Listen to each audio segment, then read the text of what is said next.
Hello, everyone. Hi Hello. again, Jesse. Hi, everyone who's watching on YouTube and is in the chat. Let's see if we can get some more people to join. Yeah. Until then, how are you, Jesse? Yeah, I'm good. Yeah, good. Just started holidays from university. Very nice. That sounds very nice. There's some more people in the chat.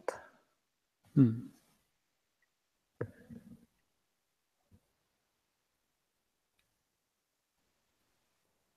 Yeah, it does look like there's more than last time. Mm-hmm.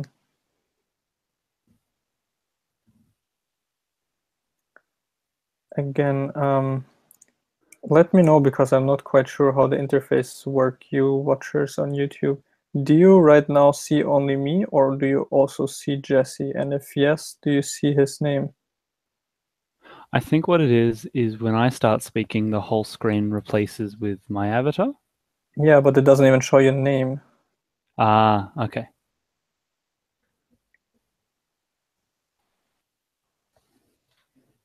Mm, well, So while I'm not someone that usually checks out Reddit, I did have a gaze through the Citybound subreddit. yeah. Yeah. So hopefully this time I'll keep more up to date with the chat. Oh, That silly perfect. flower. I like that flower. Yeah.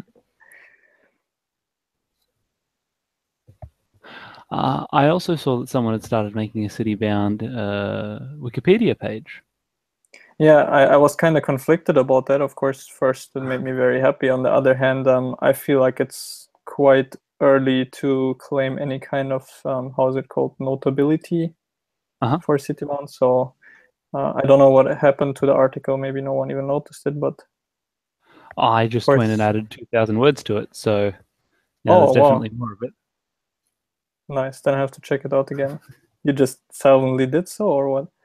Uh, so I've added an entire section on intended features, essentially talking about what makes Citybound unique as a city sim. Okay, cool. I will definitely check that out. Yeah.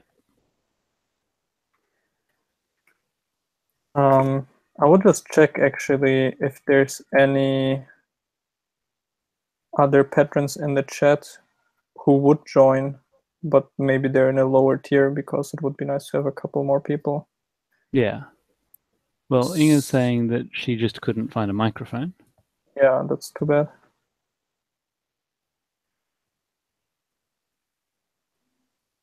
So just if you're watching right now and if you're a patron, doesn't matter which tier, and you would like to call in, just let me know. And I will actually make the post on Patron available. I will just go ahead and do that right now to all patrons.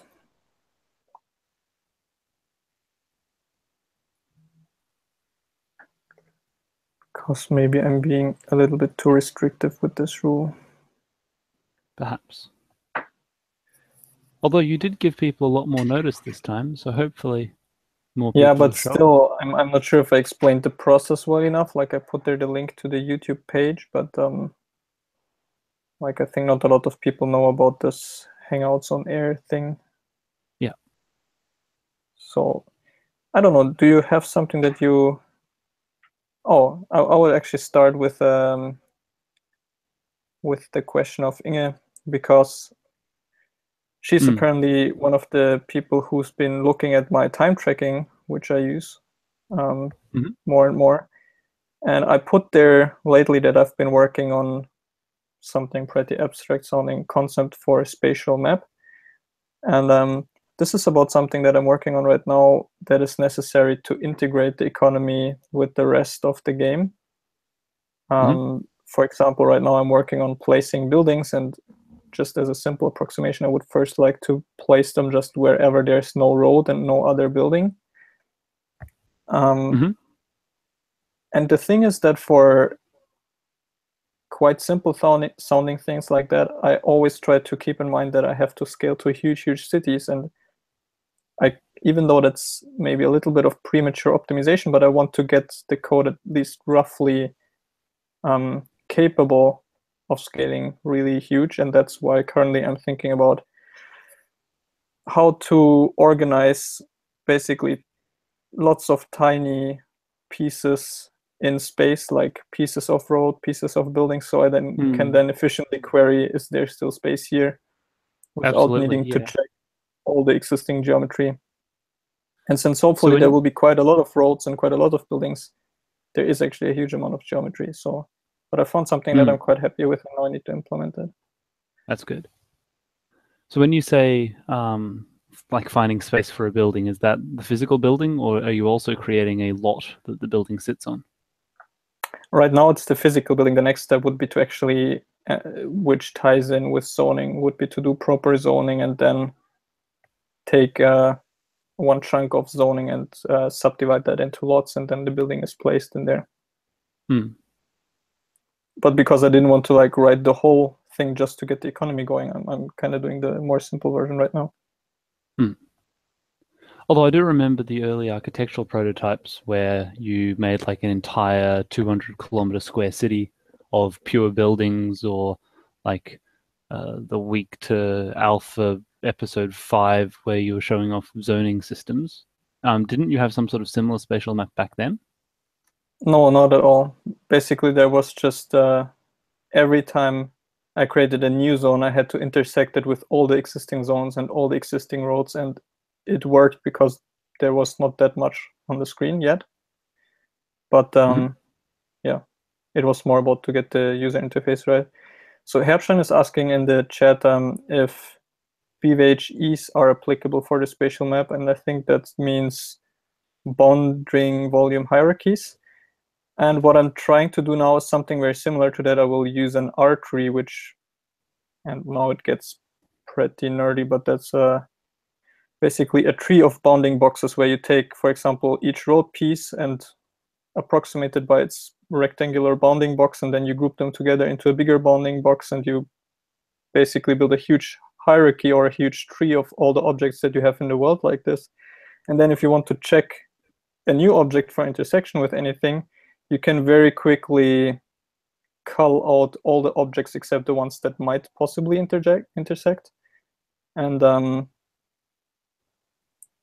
now with my research, I also found out a way to not just do this on one computer, but to potentially do this in a network of computers. And if you think about distributing a city over several computers. So this is what I had in mind for that.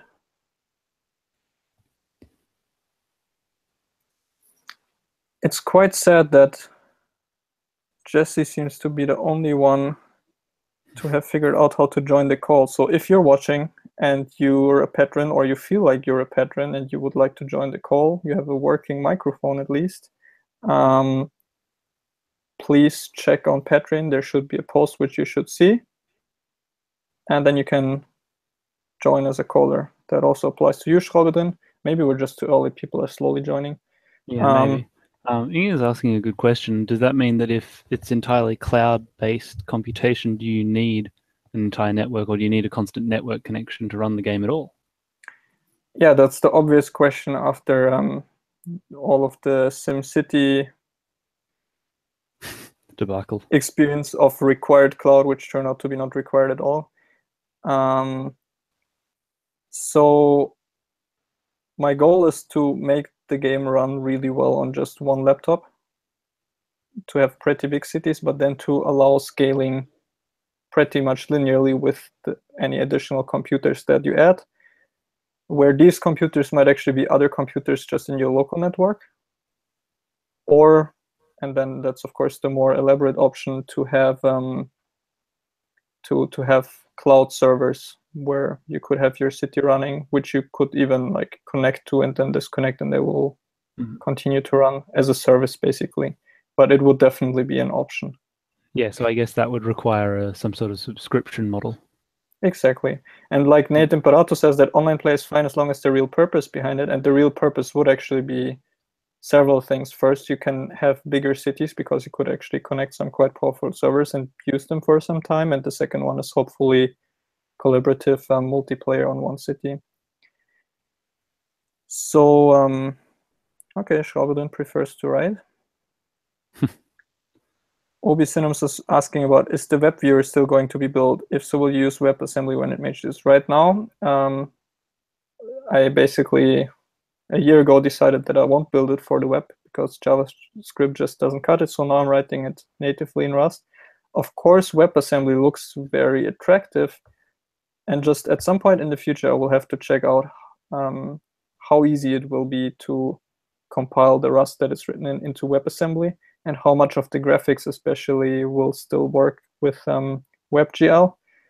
But it's definitely a very interesting option, which I will consider from time to time. Although even in the last month since we did the last callers stream, both AMD and Intel have announced huge new product lineups with crazy numbers of thread counts and high-end processors and stuff with Threadripper and EPYC and Core i9 chips, where now having an 18-core CPU seems quite feasible, especially if in 5 years' time they're selling secondhand. Yeah. And again, I think we talked about this last time, the two of us, but the things that I'm implementing right now to make network play possible are exactly the same things that will make linear scaling with more CPU cores possible. So I'm glad that CPU producers actually produce higher core CPUs, because it's almost better for me than to have a couple really fast cores. Would be to have a lot of maybe slower cores to just. Well, one of the interesting functions of the new i9 system is that they're deliberately giving 2 cores extra power so that they can boost up, and it's designed to tackle video games that only use 2 cores. But Citybound obviously can use as many cores as you can throw at it. Yeah. Yeah, that's interesting. That's kind of asymmetrical how they decided to do it. So I think I didn't let you ask a question since last time. So do you maybe have one, Jesse? Me? No, actually, I don't have any questions right now. Okay. No, I'd have to think of something. Okay, but cool. Don't you have a sheet of questions that was prepared for the last caller's live stream? Yeah, I will that we could go quickly get that.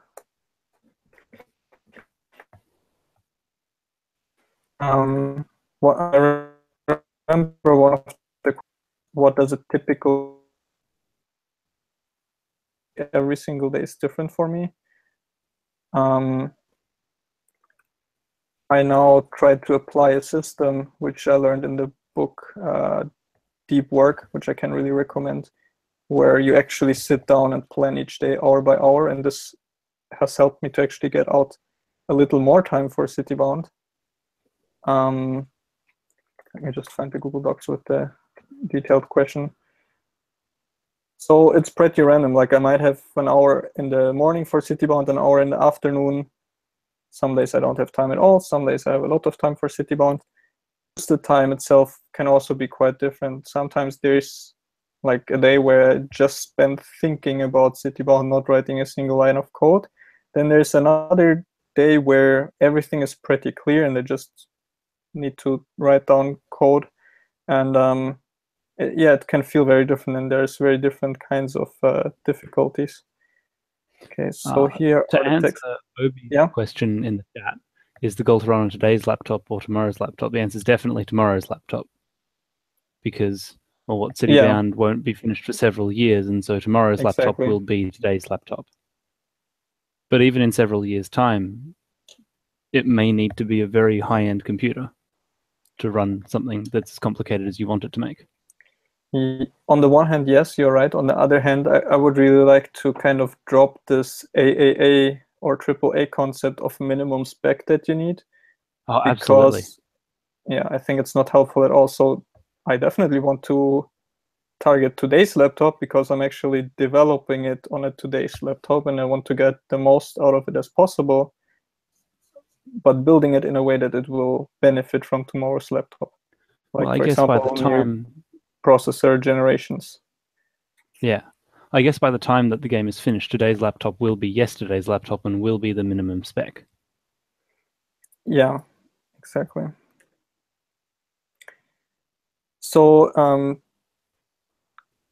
trying to weave in a couple questions of Inge with the last question that was asked about my week. I don't have a full-time job anymore. I still work for the same company, and it works out to 1 or 2 days a week. I really try to keep it minimal, but like I have some obligations there just to be able to feed myself. And apart from that, very rarely I have to interact with the university. And yeah, that's pretty much it. Regarding the K refactoring, that's going quite well.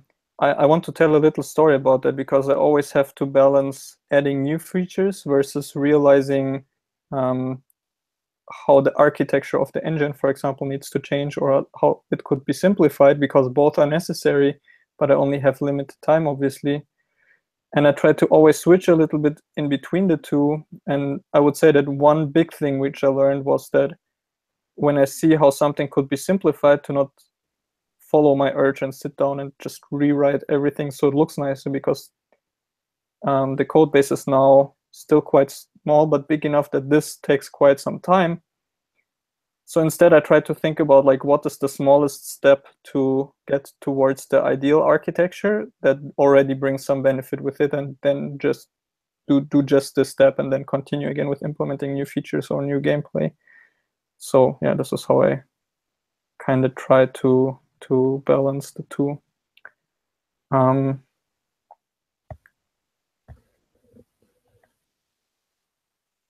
You actually posted, is that the same, Jesse? You a question in the text questions? Yeah, I did ask a question, yes. Shallow junction angles regarding pathfinding. How is it related to pathfinding? Well, no other city sim has ever implemented junction snapping shallower than about 30 degrees. Yeah. And the only two reasons I can think of is either pathfinding or graphics, like Z fighting. The challenges are actually purely geometrical, because the way I implemented pathfinding is that cars are basically following rails, and they really don't care which shape the rails have, they just follow them, so that's not an issue. So if it's shallow enough that you basically have two paths on exactly the same spot, it's not enough to freak out the system? No, I mean, in general, the different ways you can go on an intersection, even at not shallow angles, there's a lot of them that overlap. And okay, what it actually affects, what maybe you also see as pathfinding, is how the cars on the junction interact with each other. Like they try to not run into each other, right? But I wrote a generic system for finding the overlaps between any of these tiny rails on roads and on junctions. And yeah, I remember that. In the case of shallow junctions, you just have a lot more overlaps, and it can deal with like overlaps of cars going kind of in the same direction, going opposite to each other, and they will work out what to do, basically. Yeah. So it should be possible to make junctions tangential to each other. Yeah, definitely. Yeah. And I tried that myself. You can create some quite long stretch, really shallow intersections. And I guess then the challenge simply becomes the geometry of rendering it without intersection problems. Why did you mention Z fighting there? Again, like that's how I probably perceive as one of the problems that's going on. So like with mods in City Skylines, you can make junctions as shallow as you want, but once it gets below about 5 degrees, the whole intersection freaks out. Okay. Yeah, that's probably just a geometry issue. Of the geometry start breaking. Okay. Some more questions from the chat, because I have only one more question in the text questions, which is, who are some of my favorite content creators at the moment? And I will probably have to think about that for a little bit.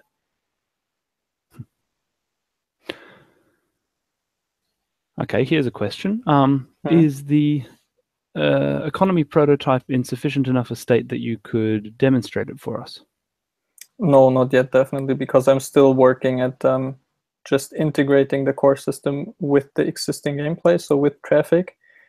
And then the next step after that will be to create like the very minimal scenario of what economists call the how's it called, butter and gold economy, where you basically only have two resources, butter and gold, and people can have jobs and work and get wage, and the resource which they demand is butter, which is also the resource which they produce at their jobs, and this would be just the minimal proof of concept. And I don't think that that's interesting enough to release yet as a prototype even.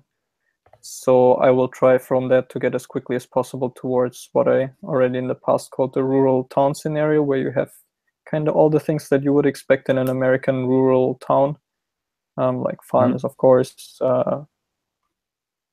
and a mall maybe, or some small shops. And yeah, that's pretty much it. And to see, just to have a very simple economy with maybe even one or two resource chains, and then just try to make that work and balance that and try to fix all the bugs. And I think this would be a good candidate for the next prototype. But like always, it's really hard to judge for me how long that will take, because even simple sounding things like just finding a space for where to put a building can turn out to be quite complicated if you try to build it immediately for large scale cities, which I want to do. So Shrabadan's asking, do you have a picture or diagram of the current economy concept? No, I actually wanted to try something new, and I should have said it, but it doesn't really work. I will try to do another live stream soon, because I got an iPad Pro mainly for drawing diagrams and the sorts, and I was thinking that it would be super nice if I could hook it up to the live stream somehow and draw something live for you. Yeah, some sort of screen capture. Yeah. The problem is that I think the screen capture that's built into Google Hangouts is not really smooth enough to capture that nicely. So I think I will just soon do another like classical live stream where we could actually talk about the economy, and I will maybe implement something and explain some concepts while showing what I'm drawing on my connected tablet. Well, can you make the tablet connect to the computer? Can you use the tablet as a drawing tablet for the computer? Yeah, you can do that. Or what you can also do, what my plan was, there's actually programs so the computer, like a window on the computer becomes an AirPlay display for the iPad. Yeah. And then you can just broadcast that window. Exactly. So so that's why I don't know an easy way to show you the economy model now completely as a picture. If you're interested in specific aspects, I will gladly talk about them though. So Obi is asking, is the monetary model going to be realistic with big numbers or more like city skylines? And I guess I don't have a choice, because Inge Jones will kill me otherwise. It's also a pity, I think, that people who will watch this later can't see the chat, but I will try to I think give enough when context. you watch it back, you get the chat. Oh, not bad. So I'm not sure about that. I will use an imaginary currency anyways, and then I can do pretty much whatever I want, because who knows how much this currency is worth, right? Just for UI reasons, it might be nicer to display small numbers. On the other hand, I also completely get the concept, and since the educational aspect of Citybound is very important for me, I might actually decide to let's actually do realistic numbers and display the millions and maybe even billions that some huge infrastructure project does cost. My only concern with doing that is that I feel like the numbers of that scale desensitize you to how much money you're actually wasting. Maybe. So it's like, road project, oh, it's only $30 million. What a bargain. Yeah, exactly. But I mean, at pretty much any scale that you use for the money, it becomes important to somehow meaningfully visualize that in the game, so you can develop a feeling for that. Yeah, I just remember that SimCity 4, the scale that they used was one grid tile was 10 meters by 10 meters. So a two-lane road plus sidewalks was 10 meters across. And that approximately every simoleon in the game represented $1 million, because to build 10 square meters of road in real life, it costs about $10 million. In the game, it costs 10 millions. Yeah, that's nice that there's such a simple conversion rate there. Mm. So again, sorry for this kind of administrative stuff, but anyone who's watching now, I don't know if you participated in the doodle or not, what stops you from joining the call? I mean, I really like talking to Jesse. With more of you guys on here. Otherwise, we will just continue like this, and I will take into account the chat questions as well. Income sources to your local be split into federal, state, and local. Oh boy. That's the whole topic. Yeah, go ahead. I think it's pretty straightforward to say that for any context of a city sim game, you're either talking about a state or a local level, whether it's a small town and you're a local government, or more likely you're a state government because state governments are responsible for civics and services like that. And so the tax income you're receiving is exclusively the state tax income.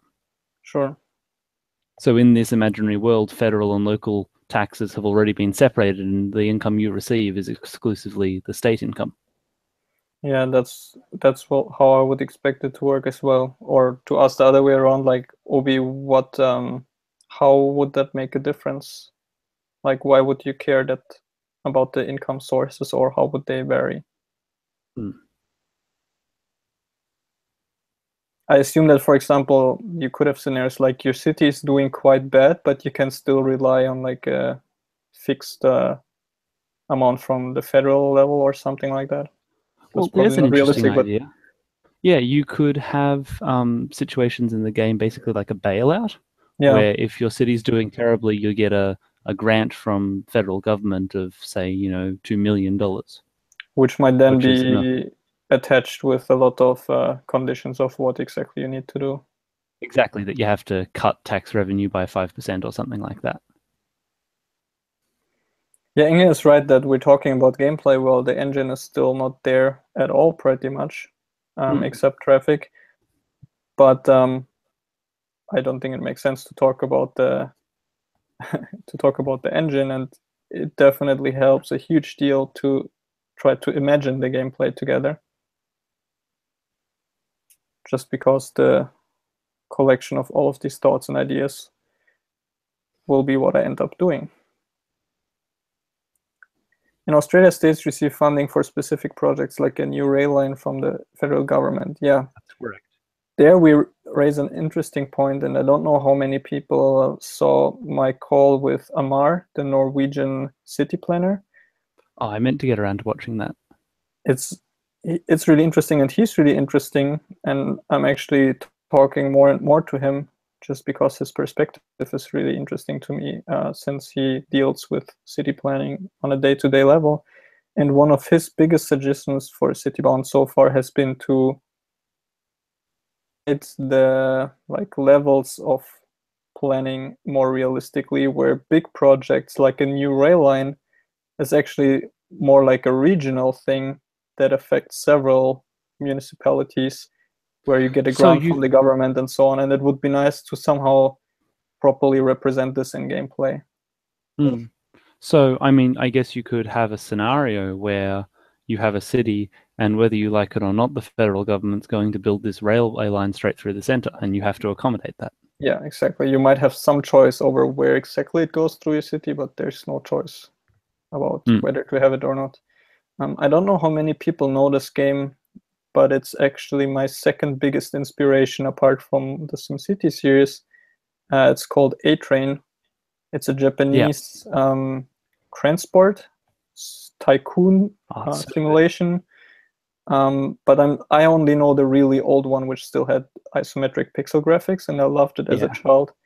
In many ways, actually, I was shopping for Steam games this morning, and I was looking around. I noticed A-Train 9 4.0 or something. It was like $30. I was kind of tempted to pick it up.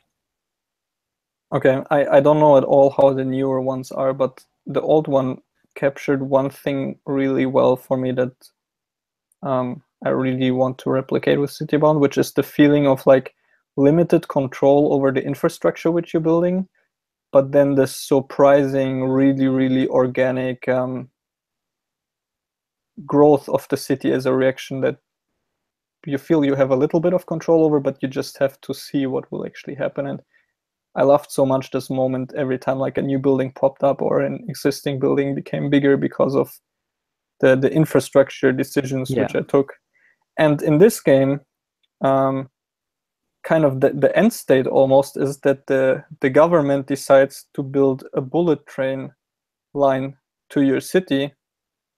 And this is actually the win condition in a way. It brings you huge amounts of commuters and everything good that you need. And it just randomly builds it somewhere on the map, and it could go directly through your city. Well, in the context of that, I would ask, did you ever play the Cities in Motion games? Only a little bit. They felt a little, I don't know which exactly I tried, which one. But it felt a little clunky, but I should definitely give it another try. Yeah, they were the preeminent, like, fetal versions of City Skylines, obviously made by the same people. Yeah.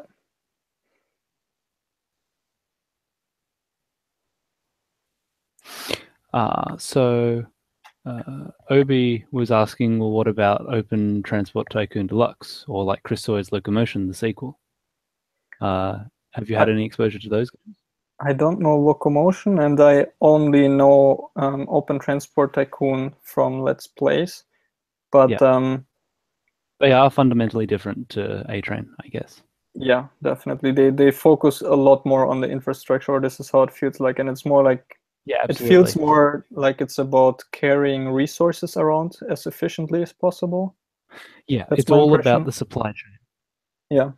It's all about optimizing the supply chain through the economic model you have, and about optimizing your railway system to manage that. Yeah.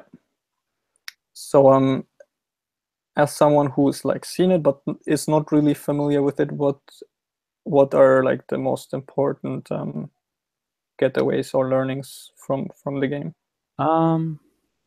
I have mostly exposure to Locomotion, which was kind of a sequel to Transport Tycoon, which came out around the same time as Roller Coaster Tycoon 2 and used the same engine. Oh, wow. So the graphics of the game are almost identical to Roller Coaster Tycoon, and like heck, even the sound effects are the same. The steam train sounds like the Roller Coaster Tycoon steam train. But it's not like a mod, or? No, it's a proper standalone game. Okay, well. And so, like, for example, the line creation UI is the same as the roller coaster building tool from Roller Coaster Tycoon. Okay. So it's got a lot of similarities, but fundamental differences being that you can have railway junctions and soft intersections and all that sort of stuff. Okay, and you can lay down your own signals and organize your own routes and stuff. In terms of takeaways, what does Locomotion do really well?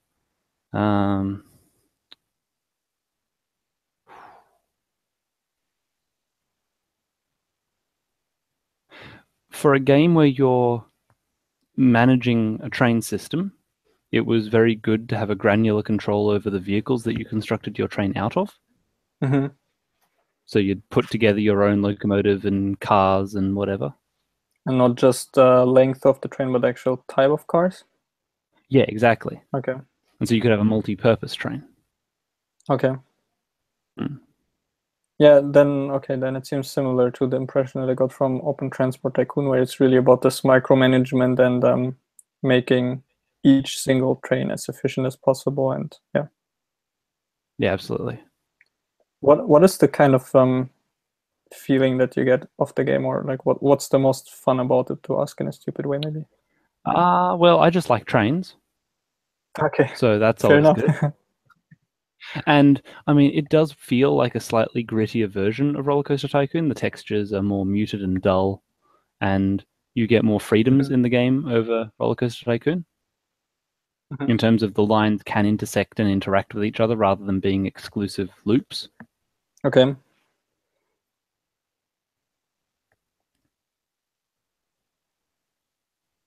Yeah, in a way, Locomotion and Transport Tycoon are almost more of a problem-solving game, because it's about business management rather than necessarily good infrastructure. You can build a beeline straight across the map with 50-meter high bridges if you have the money to do it, because that'll be the most efficient way to build a line. Okay, sure. So you don't actually need to consider the planning or the infrastructure that goes into it. Okay, then, okay. I think I get the impression of what it feels like. Yeah.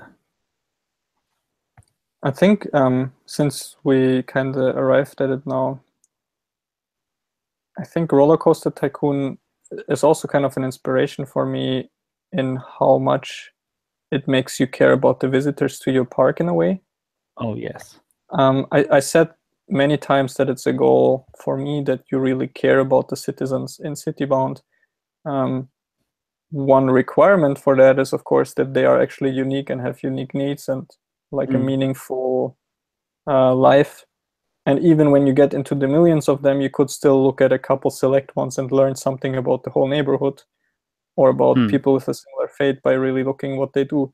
And for me, the surprising thing about Roller Coaster Tycoon is that it was maybe one of the first really agent-based simulations where, sure, Absolutely. it only had maybe a couple hundred or 1,000 visitors, but it actually looked like a crowd, and still you could care about every single one and learn how to improve your park by doing so. Roller Coaster Tycoon is magic. I mean, Chris Sawyer is genius. He created an agent-based game. He created a physics engine. He created an algorithm that actually evaluated roller coasters. Yeah. And he made the whole damn game in assembly code in about 8 months. That's quite ridiculous, yeah. Yeah. I think the way that Roller Coaster Tycoon makes you care about the guests is by personalizing them, by giving them names, and by giving you access to all of the data about their feelings and their gripes with the park and stuff. But also the way it aggregates it all. So you can sort by most problematic comment, and then you can hit the map and you can see where in the park are the problems occurring. Where are the people saying that thing? Yeah. Yeah, that's a good point, that the aggregation of all of this fine-grained information is really important for discoverability. So if I have 400 people saying they can't find the toilets and half of them are in one particular part of the park, well, I know I need to build toilets there. Yeah. And so I feel like all management games and all simulation games, they rise or they fall based upon the information they provide to the player and how the player can deal with that information. So some of the criticism of City Skylines for everything it did right was that, especially with transport, it did not provide the player with sufficient information to diagnose their transport problems. Oh, that's interesting. That they gave you all the tools to fix the problems, but they didn't give you enough information to figure out what was going wrong. Yeah, and I think that's probably in all of my prototypes and even thoughts underappreciated, maybe. That the whole information aggregation, delivery, and visualization aspect is maybe even more meaningful than the tools, because of course it's annoying to have bad tools, but you can kind of work around them to still get stuff done. But if you don't even know what to do, then the game really breaks apart. And I think that was another failure of SimCity versus City Skylines, that their data aggregation were these enormous spikes up in the air, huge columns above every building, which just made the data a huge forest that you had to walk through to figure out what you were looking at, whereas City Skylines just imposed a heat map onto the buildings. Yeah.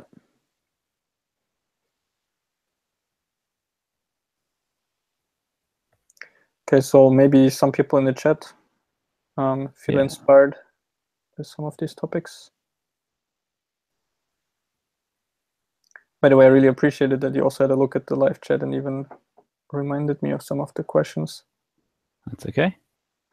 In response to Obi's next question about balancing the budget, whether it's going to be hard or easy, I'd say it's probably way too early in the process to figure that one out. And but it's interesting to think about what the benefits and drawbacks will be from either case. Just because I personally have the feeling that budgeting was always the thing in SimCity that usually created the biggest problems for me, but that was also the least fun to do.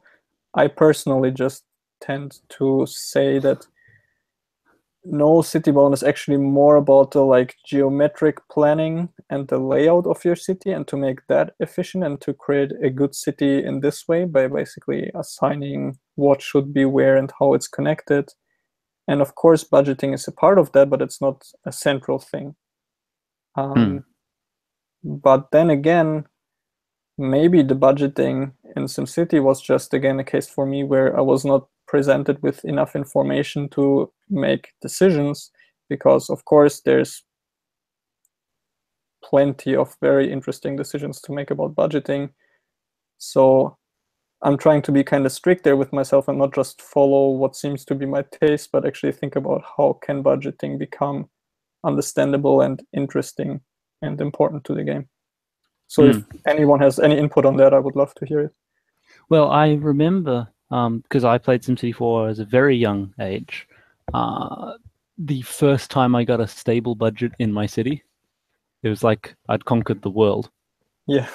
Because somehow, like every single game I'd played before then, the way I'd play the game was max out the loan I could take to like $2 million or whatever, and just build every single landmark in the city, and fast forward through the city as fast as possible and go bankrupt in about 2 years. Yeah. That was my gameplay.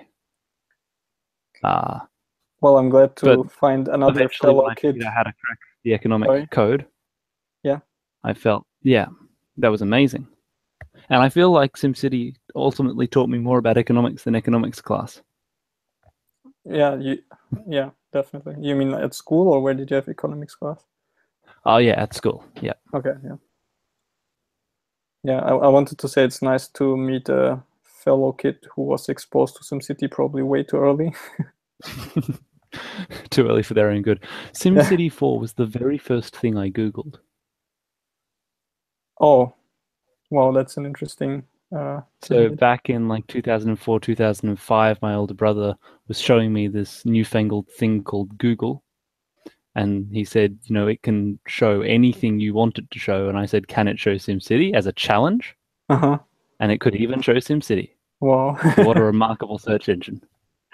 Nice. These were the days. Yeah.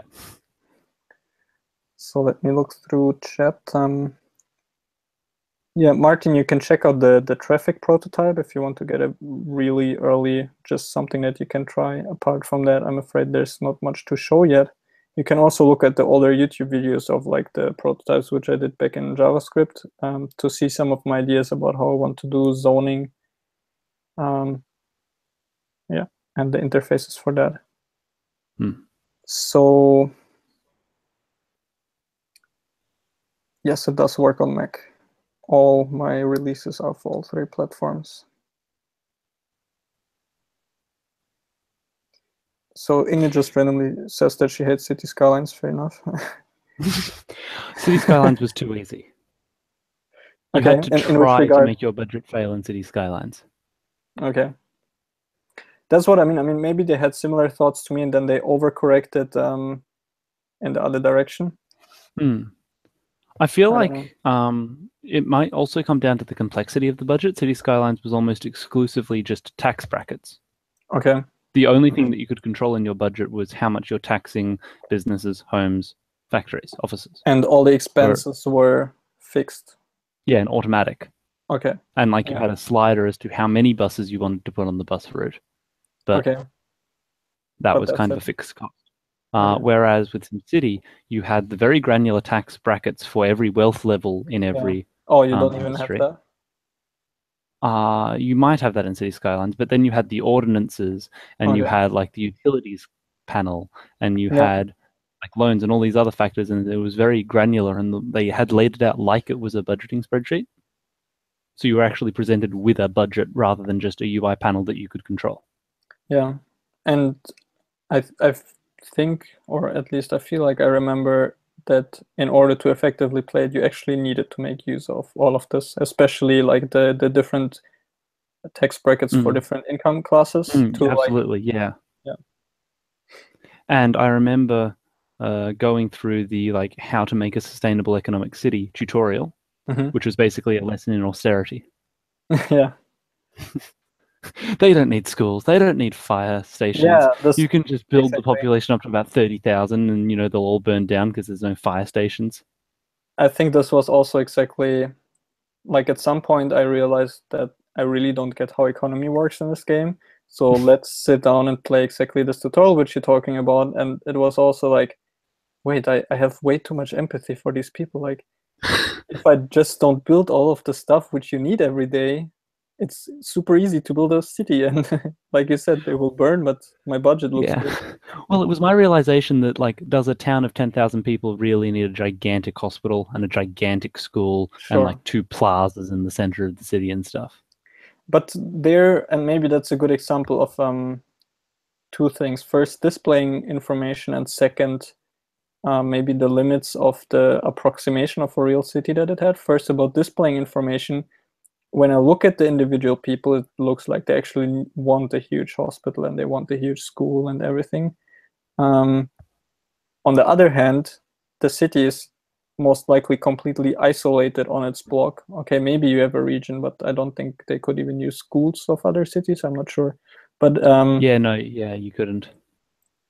so like they realistically want a school, but then as a small city, you can't realistically benefit from a large school somewhere in the region. So, and then the solution, or the only like solution that works for the budget, is to just not have a school, which is really weird.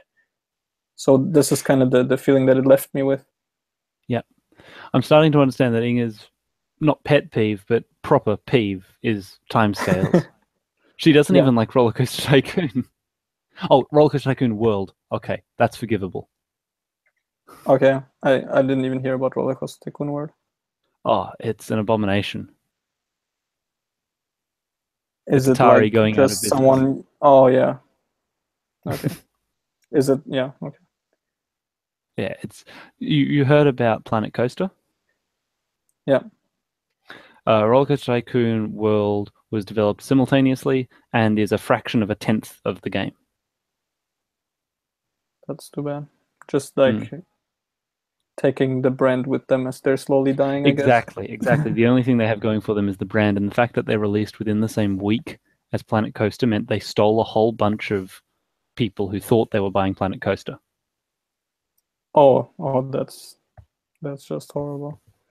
So Yeah. maybe let's take the opportunity and talk again about timescales, because it's, I think, like a really fundamental thing. Um, because I'm often like, people have very extreme opinions about it. Like, for example, there's even Mm. some people who say it has to be completely realistic. Like, I basically want one-to-one timescales and then just speed everything up so it's a blur and I can't see anything. But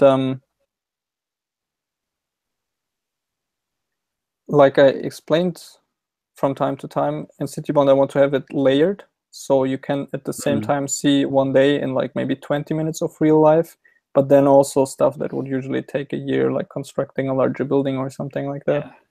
Well, again, I think Roller Um, Coaster Tycoon really nailed that system in that you had two okay, parallel timescales that were always running, that you had the real-time guests walking around the park in some and day abstract and night, concept right? of what time was. And then in the top right corner, you just had a calendar ticking by, Yeah, and and the park I never I closed. think probably the more separate these things are, the better. The only way in which they're connected is, I guess, building large infrastructure. And I mean, in Roller Coaster Tycoon, even for whole roller coasters, as soon as you finish the planning, it plopped it down immediately. So it kind of got around construction time, I guess. Mm. But it feels like construction time is the only connection between the two, otherwise fairly separate time scales. Yeah, absolutely.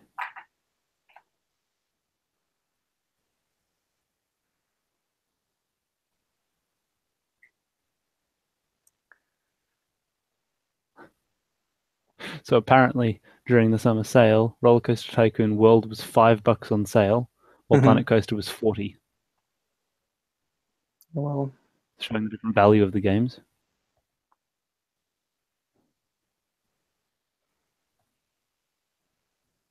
what about Planet Coaster, though. What are opinions on that? To be honest, I haven't played it. I want to get Okay. around to playing it, but I haven't. I mean, it seems a little off topic maybe, but isn't it interesting in that it's also, as far as I understand, other people than the original developer of the series trying to produce a modern version of that Well, tries to be Planet cool. Coaster was developed by Frontier, who are the guys that made Roller Coaster Tycoon 3. Okay, but yeah, So they were the studio that made Roller Coaster Tycoon 3 for Atari. okay. Because Roller Coaster Tycoon 3 felt still in a way pretty honest to its roots. It's basically just we added 3D graphics now. Yeah.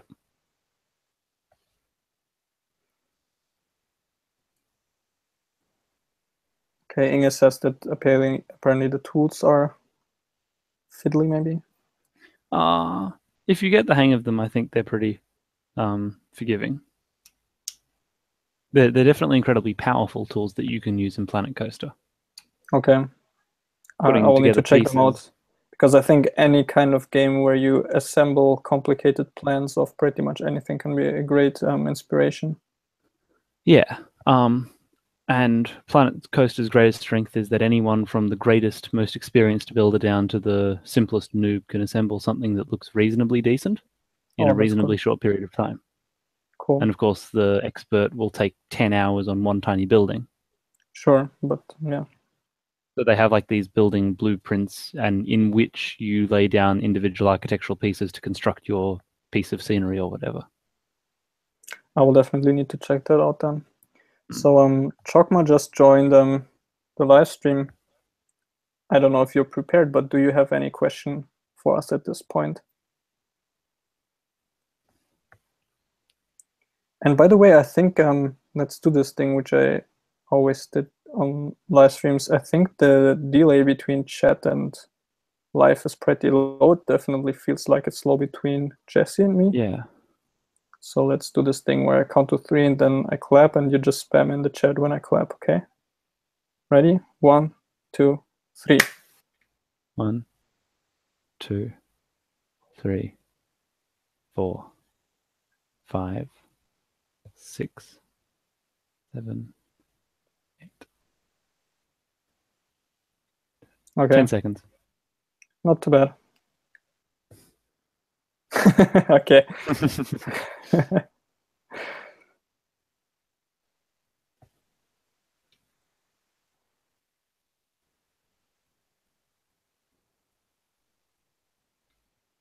And Nate's absolutely right. Silverette is a master in any game that he plays.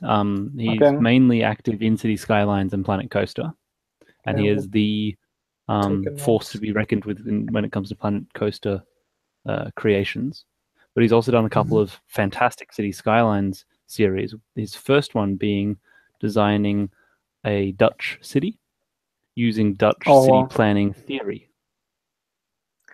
So actually going really hard to try and make it as realistic as possible.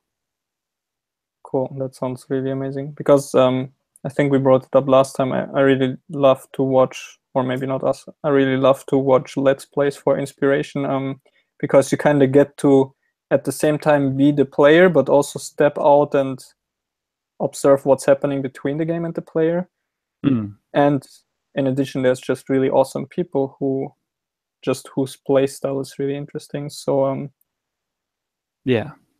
And his current series, which he uploads when he finds the time to, he's building a futuristic dream city that's like supposedly entirely sustainable, environmentally, economically, socially sustainable. Cool. So that, like, you know, tree-lined streets and that sort of stuff. So it's set in like the Middle East near Dubai or something. So the premise is it's some sort of oil city in the middle of the desert.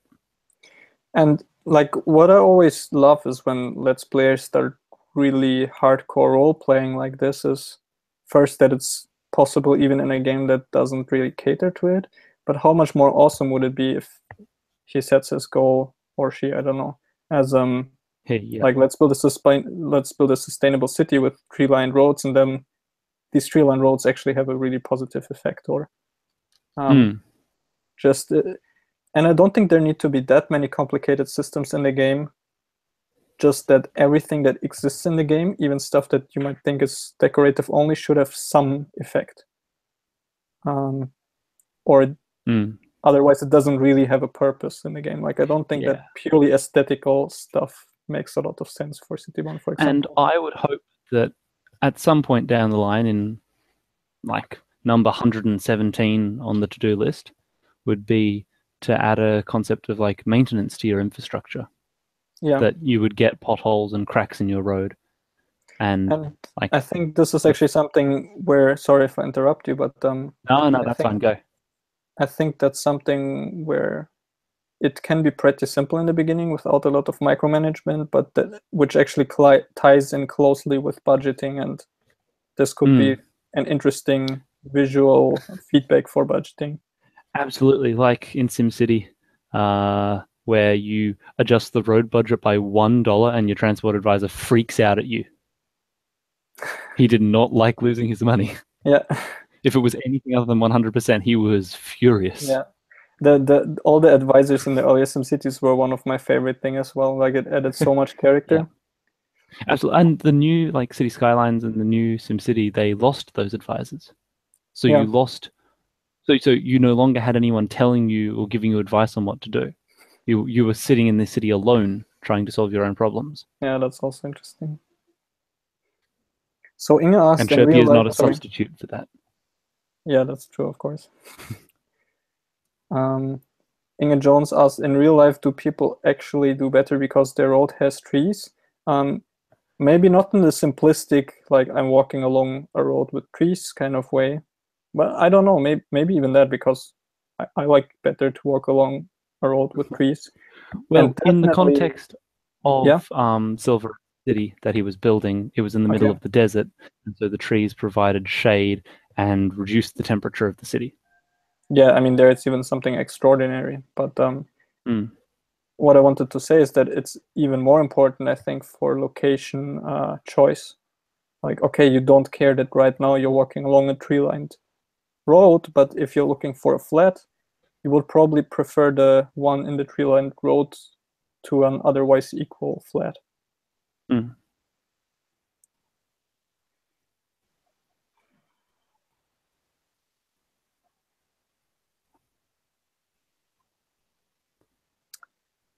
Chris Miller asks, how would the game handle upgrading streets or changing configurations of them? So the system for roads which I built allows you to manipulate individual lanes and to very quickly add additional lanes for existing roads, remove lanes. There's not really lane types yet. Like you can't designate them yet as a turn lane or maybe even bus lane or bike lane, bicycle lane or something like that. Or parking lane or like median strip or something like that. Exactly. But if you want to get a basic feeling for how this interaction will work, I would actually encourage you in this case to check out the traffic prototype, because it contains the basic gist of that, and you can actually manipulate individual lanes. The more interest, and I think it's pretty obvious how to add different kinds of lanes to that. Like you would just select a piece of lane and give it a type.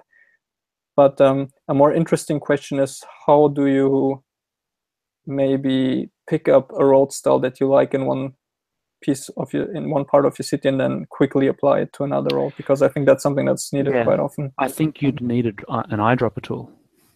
Yeah, exactly, something like that. Okay, if it throws sorry? I think it's probably the control systems. Like, unless you've integrated the new controls that people worked on in GitHub into the latest update. Like when I got the first version of the transport prototype, the like movement controls were just alien. Yeah, but it should show on the top of the list the newest prototype where they became more reasonable. Yeah. But that's a good point, yeah, so like an eyedropper where you could grab one road across the city, drag it into another. You could have a menu of like favorite roads, Yeah. And whether you deliberately save a road type as one of your favorites, or whether it auto-populates based on the frequency of roads throughout your city, I think that could be interesting. Yeah, both of these could be interesting. Yep. Combining with an eyedropper tool, you could have a small clipboard, so you could have 3 or 4 most recent selected roads, all in a quick access menu. And of course, if you are saving road types, then you can share them. Yeah. Sharing of all kinds of presets and pretty much all aspects of the game is something that's really important to me, because I think it would just really help to create a community that not only like cares about the game, talks about it, and shows each other pictures, but that actually shares such stuff with each other. Although I will say, at this point in the game development, before modding becomes a significant aspect of it, is that a problem City Skylines is facing now is that you get one set of mods and one set of mods only. So for people who have multiple different cities with entirely different asset collections and mods running in them, they have to manually unsubscribe from all of the mods and manually resubscribe to a new set of mods each time. Oh, okay. So it would be really easy just to have a checkbox to choose which collection of mods you want to have active at any one time. Yeah, the way I plan to do that is just to make the selection of mods bound to the save game. So per city you have a set of mods. So Encrypted Yeah. is wanting to know whether there'd be other cities on the map which would be controlled by AI. That's a great question, and the direction which I'm going for with Citybound is to have not just a city with neighboring abstract cities, but to simulate a huge region where the other cities are actual cities that you can go to and that you could manipulate. So in that way, you really would be the state government. Maybe. I say maybe because I'm not quite sure. Like the cities would definitely be pre-generated, so you would start off with some actual neighborhood of cities. And then the question is, could there be an AI that runs them? Or do I draw the line and say, no, you are in complete control of the region, and the region itself might have a much more abstract surrounding, which is somehow controlled by a very simple AI. So you have maybe some rough economic growth patterns of like important bigger cities around your region. But then what happens inside your region completely depends on you. And of course, it's influenced by the outside world, but the outside world would be simplistic. So this is what my plan currently is and what I would go towards, just because I'm not sure how cool it would be to have like a city that you can see that's controlled by AI, but maybe Encrypted. If you have additional ideas about it or more details, just let me know, and I would be happy to discuss it. And then regarding, yeah, you go. Not just regarding time, because I wanted to do roughly 1 hour, but let's just say that we do 10 more minutes, okay? Yeah, sure. I feel like I should probably clarify to Inga that what I was suggesting wasn't necessarily like a fixed tie-in between a collection of mods and a save game. You could absolutely have it that it was automatically synchronized to a mod collection, but simply having a method to indexing multiple unique sets of mods that could be activated independently of each other. Yeah. Is important for a game where everything is moddable. And especially if you think about something like sharing save games, which some people do, I think it would be really nice to have some kind of package system where it just detects which mods have been used in the save game by the other person and downloads all of them for you. Yeah, and I think it'd be a really interesting concept where if you're starting a new game, for example, as part of the world creation menu, it gives you a bunch of prompts as to what sort of mods you're wanting to play with. Exactly, yeah. What type of roads do you want? What color system do you want? What architectural systems do you want? All of that stuff. And this might actually tie into the game itself, that some parts of the game work like mods which you can enable or disable. I thought that it was amazing that Colossal Order with City Skylines decided to basically make cheats mods that you could turn on or off. I thought that was a really elegant solution. So maybe to give one more detail for Inge, what's difficult to do implementation-wise is to have a safe game with a specific set of mods and then keep adding mods to it, and especially to remove a mod that you have been using, because let's say it's a mod that adds, I don't know, helicopter pads or something. And then if you remove the mod, what should happen to all the helicopter pads which have been built in your city? Like, that's basically not possible. So I think, and I don't think that's too much of a restriction, you will basically choose at the map creation stage which mods you want to have for the city, and then that's your set of mods. For lots of aesthetic mods, it might be very possible to add on more of them later, but to remove mods which you have been using in a safe game would be really hard to get right. But I don't think and it's then you just end important. Up with a giant brown box. Hmm? SimCity 4, whenever you lost an asset in the game, it would give you just an enormous brown parcel. Do you remember that? And yeah, I remember that, but that's of course just for static assets, and mods might do much more complicated things. Oh, absolutely, yeah. Yeah, I remember when the Sea Skylines did a competition. They wanted asset creators to come up with like the world's biggest, and the winners would actually fly out to their offices. So I think the winner was like the world's biggest world, and it was like a globe, like a statue of a globe. But one of them, yeah, was the world's biggest cardboard box, and they just modeled the SimCity 4 brown box into the game. Nice. That's a nice reference. Okay, so yeah.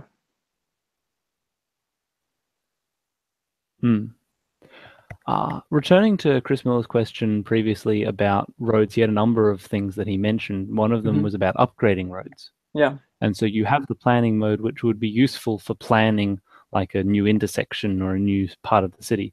But how would the planning mode interact with what's already there? And how could you tell the planning mode what you're intending to replace? So again, it helps to either check out the video of the prototype or to play with it yourself if you can get it running and it doesn't crash on you. I feel like I still always need to add this disclaimer.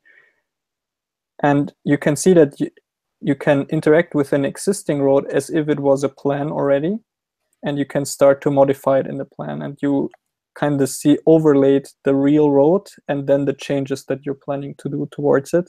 So you can see, okay, here you might add a lane, here you might remove something, and that's visually understandable. And then the really interesting part for me, because I don't like how simple road upgrading is in most city building games, is that you actually see how how your plan of extending the road would interact with the existing buildings, where it might be not so problematic maybe to make people's front lawn a little shorter, but once you really go into existing structures, it just becomes really expensive. Oh, we just had a new we have caller join. someone else joining. Can you hear us, Joey? Yes, I can. Oh, very nice. Hello. I think just to give you the opportunity, Joey, because it would be amazing to have a call with not just Jesse, but also you, I will go for a little longer. So I think I asked Jesse the same thing last time. Do you just very quickly want to tell us who you are and how you found out about Citybound in the first place? Sure. So I'm a software engineer. I've been doing computer programming for about 25 years at this point. I've never done games. I've always been more on the business side. So I do a lot of enterprise business software support, Oracle, or currently working on a piece of software that Adobe makes. It's a content management system. So I never really have done the commercial side of things. Huge fan of simulation games in general. And I backed a different, there was one, I can't remember now, it was like Civitas or something like that. That was years ago. It was a Kickstarter project that like, oh, we're going to try and do a better version of SimCity. And that thing just disappeared. That project kind of died. And so I just have like a Google alert that looks for people trying to create new versions of city simulation games, and found yours. You actually had a Google alert, not bad. Yeah. Cool. Well, it's very nice to meet you and to have you here, Joey. Do you have any question to start with? Well, I think the biggest thing that I was hoping to talk to you about at some point, and I really appreciate Ansem you making these things available. Uh, I'm hoping that at some point you can share with us some of the papers that you're reading in your research, because I Oh, would really like to follow along, and like when you make references to things, I want to be able to go read where did he find that and kind of understand, so then I can chime in more and maybe be more of an active participant instead of just sitting back and watching and waiting for you to tell us how everything's going. okay. That's an interesting point, and I don't know how many people there would be. I heard this at least from several people. The mistake which I made is probably to not collect these references from the very beginning, and often just in the interest of time, I randomly Google stuff and maybe read a quarter of a lot of papers. But I think it feels worthwhile for myself to just take the time and collect maybe the most important or most influential papers from all of the aspects, because really in pretty much any regard, be it traffic simulation, microscopic economy simulation, procedural architecture, or even now just computer science papers about data structures, I found so much interesting stuff, all of which together influenced me. So I will try to find time for that. That would be really awesome. I mean, I'm following this stuff purely out of just an interest in seeing how the project evolves and develops, because all I've ever done pretty much my whole career is build tools to support other pieces of software that exist. I've never really been able to sit down and create a whole piece of software, whole cloth on my own. Okay. And this is just like one aspect that would be interesting to you to see the kind of stuff that I reference or use? Yeah, for sure. So basically what I want to do is I want to follow the same references you're following and see if I can come to different conclusions, or do I come to the same conclusion? And again, like I said, the biggest thing is I want to be more active. I want to be able to do more things on the project. I clone all your GitHub code and stuff like that, and then I go, where did he get this? Like, I have no idea where he's like where. I feel like if I saw where you were coming from, I'd be able Okay. to better tell where you were going with it. And Okay, maybe that's a super interesting and potentially very helpful sounding perspective. So, do you have any examples of like, is it just a complete mystery of what you see, or are there some aspects that seem to make sense, but you wonder where I got them from, like you said, or the how does it traffic feel? simulation stuff is the one that where I don't even like. I kind of tried to figure out, took some of the phrases that you used in one of your posts, and I was googling around trying to find it, and I was like, I don't know where he's finding this stuff. Your Google skills are clearly much better than mine are.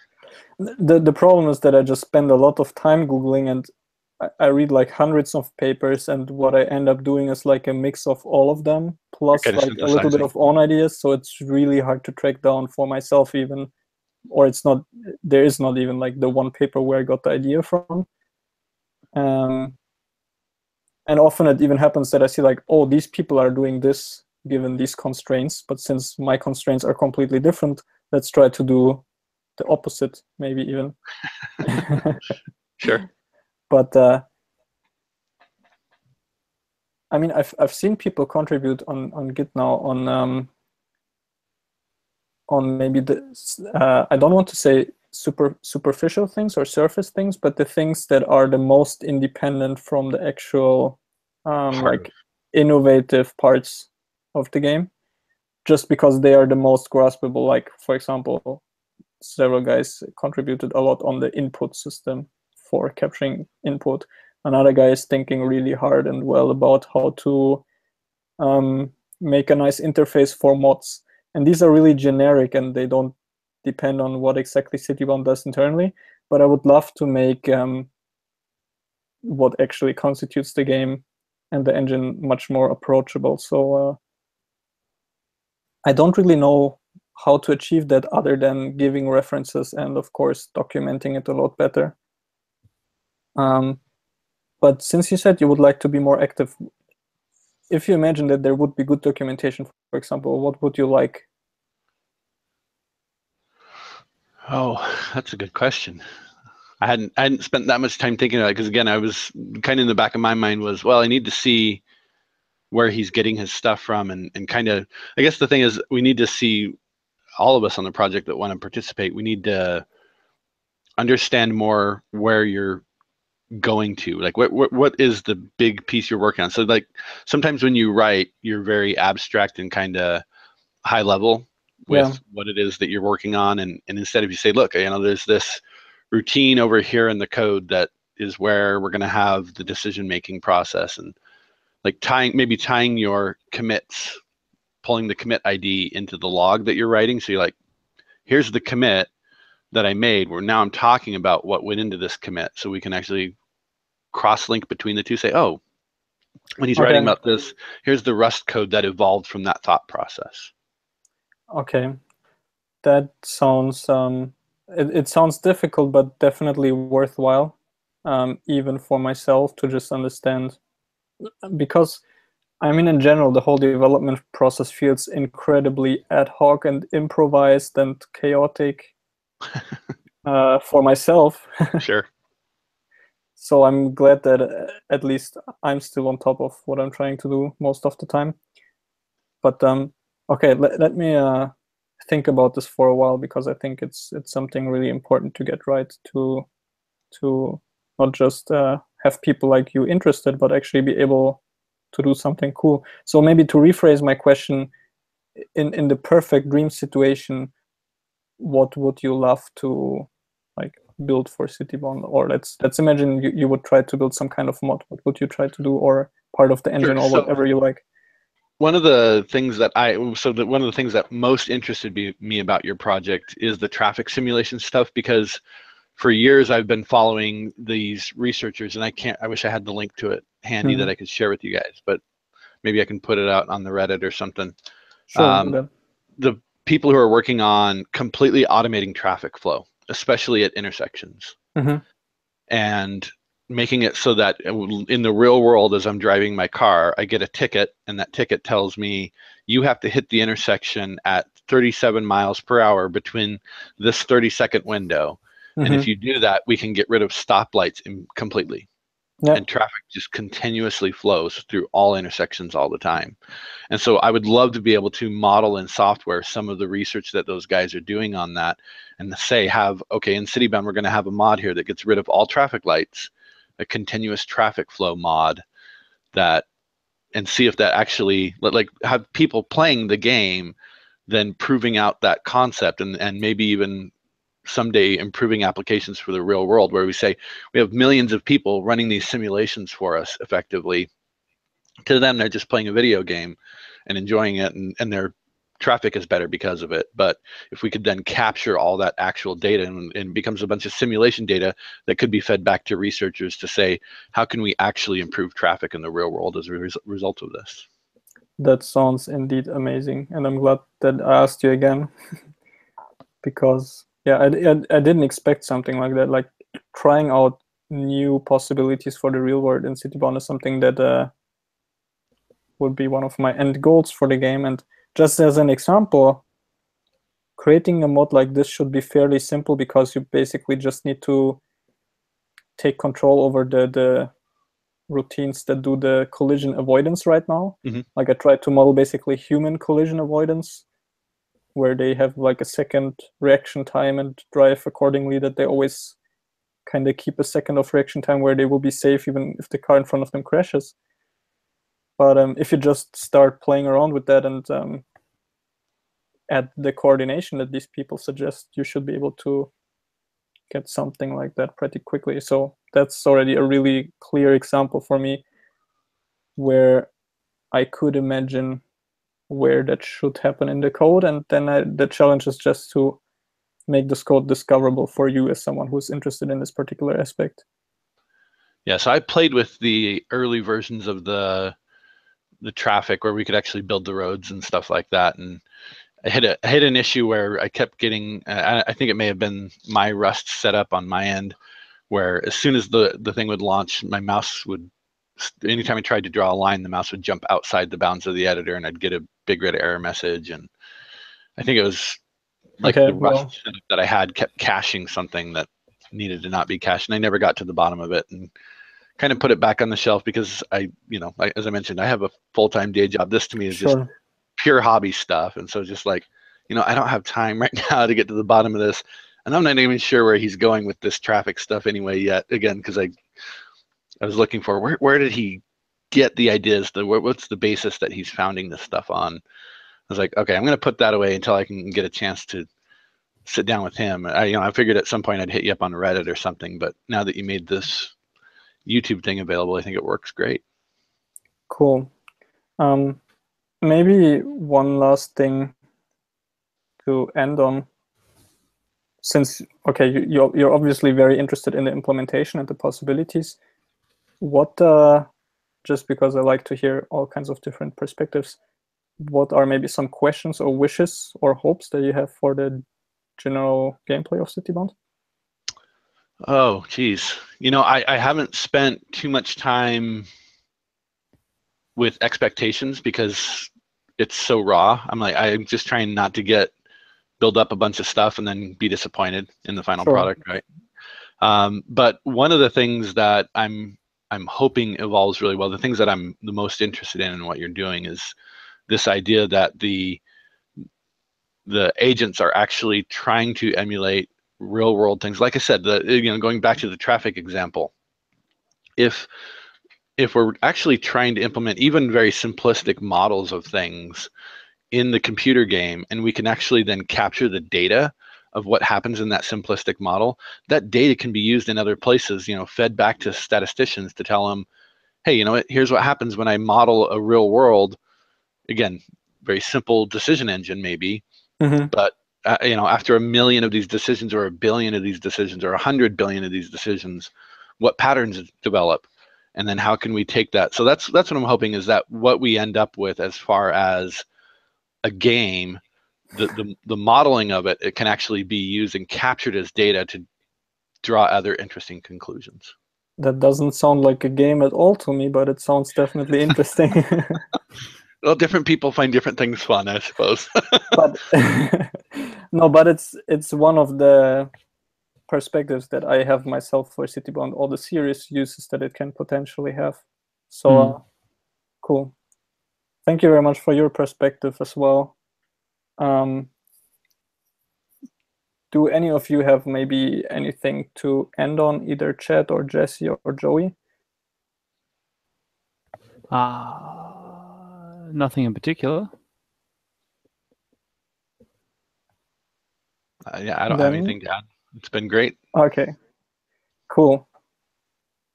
Very minuscule detail, but it would be nice if props that spawn on roads or buildings can affect the citizens' well-being. Yeah, I mean, this is what we talked about earlier, that a tree-lined road should actually somehow affect the lives of citizens. Cool. So one last question that I have to everyone, for example, also to you, Joey, just about the organization again. So you figured out how to join the call, but you did so pretty late just because you didn't have time earlier, or yeah, again. Yeah, so this is the middle of my work day. So I was actually in a conference call at work, and I saw the email come through, and I was like, hey, you know what, guys, let's wrap this call up really quick because I got something I want to go do. So right now I'm actually technically, this is my lunch hour that I'm using. So okay. So I think I should just oh, that's super nice to hear. Your awesome stream convinced me to become a patron. Well, I would love next time to have you in the call as well, Marco, and I think I will, considering just how few people joined the call, I think I will open it up more to maybe even all patrons to be able to join the call. And I will take into account that it's not the kind of thing where everyone will be ready at the beginning of the call, but where people join in and leave depending on their availability. And I think if I designed for that, it should go quite well. And actually, I feel like today went quite well. So I don't know, any comments on that? Yeah, I think it'd be cool if you had maybe a questionnaire that you could send out to the patrons beforehand to say, hey, here's the kind of topics that I'm going to want to discuss with you guys. If you want to think about these things before you call in, then maybe I can come in more prepared to say, here's what I'm excited about, here's what I'm interested in, here's the things I'm struggling with. stuff like that. So just helping people, because you get, like I said, I called in and I was like, I don't know, I'm just gonna call in. We'll see what happens. We'll Okay. play So it by ear. So to kind of warm up the discussion a little bit by like exactly suggesting some broad topics. Okay, that's a really good idea. Yeah. I will try to do that. I mean, the time schedule you're scheduling for these things is like 2, 3 in the morning for me. So I show up at the start because I've been waiting all morning for it, and I'll stay as long as it runs. Then you just fall So into I'll be here the whole time. Yeah, also, if any of you knows any alternative to Doodle that allows me more fine-grained control while also offering a nicer UI to the voters, please let me know, because I looked for like 2 hours and everything was just crap, and I decided, whatever, let's use the least evil. I've used a tool, probably different circumstance, before. It's called When to Meet, one word, the number 2. Mm-hmm. So that's a fairly decent planning tool. It may not be quite as appropriate in terms of like the multi-day planning that you do. Okay, I will check it out. Cool. Then thank you all very much for joining, both Jesse and Joy and all the people in the chat. I really enjoyed the stream. I think we talked about some very interesting things. And I will try to keep the rhythm the same, so expect the next Patrons calling in about 2 weeks. I will do again a planning. And yeah, thank you so much. Enjoy your day, evening, night, whatever. Yep, you too. It's good talking to you guys. Yep. Check out the stuff I added to the Wikipedia page for Citybound. I will. Thank you very much. Okay.